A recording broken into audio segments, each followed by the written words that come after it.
Votre médecin vous a demandé de réaliser un enregistrement de sommeil ou polysomnographie parce que vous souffrez d'insomnie, de ronflement et qu'on suspecte des apnées, ou que vous avez les jambes qui bougent toutes seules pendant la nuit, ou encore qu'on voudrait savoir si vous souffrez d'autres problèmes liés à votre sommeil.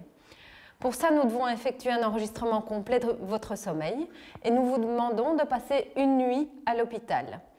Durant cette nuit, nous allons brancher un appareil d'enregistrement du sommeil qui va permettre d'enregistrer l'activité du cerveau pendant la nuit, de voir si vous dormez, si vous ne dormez pas, si vous vous réveillez fréquemment, si vous êtes en train de rêver ou au contraire si vous êtes en phase de sommeil profond.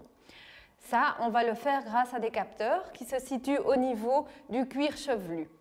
Ensuite, on va également mesurer tout ce qui est mouvement respiratoire pendant le sommeil.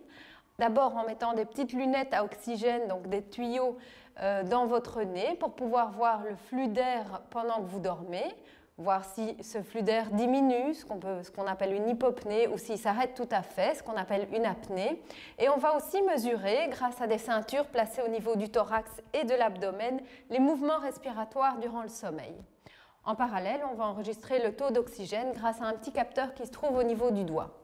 Pour terminer, on va voir l'activité de vos muscles pendant la nuit, puisque durant certaines phases de sommeil, les muscles sont tout à fait inactifs et quand ils sont actifs durant ces phases, eh bien, ce n'est pas normal. Pour ce faire, vous aurez un capteur qui se trouve au niveau du menton et également des capteurs au niveau des deux jambes. Vous allez donc passer la nuit avec cet appareil d'enregistrement qu'on retirera vers 6h30 du matin. Ensuite, l'analyse de votre sommeil prendra à peu près 2 à 3 heures aux techniciens spécialisés et aux médecins. Celui-ci enverra ensuite un rapport tout à fait détaillé au médecin qui a demandé l'examen et éventuellement cela découlera sur une prise en charge particulière dans notre service.